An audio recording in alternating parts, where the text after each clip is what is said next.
Ya. Juga salah satu tim yang dikapur langsung dari Surya Putra Kumane. Ya, satu umpan crossing kita lihat. Terjadi perebutan kita lihat kemana maksudnya. Penjauh saudara Bashir kita lihat yang memakai nomor kostum. Nomor kostum 99. Tulis penedia.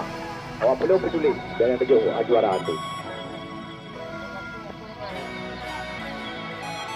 Yang nampaknya kita lihat juga salah satu pemain Kumane yang menjadi alkohol penendang pelanggaran. Kemanakah maksudnya?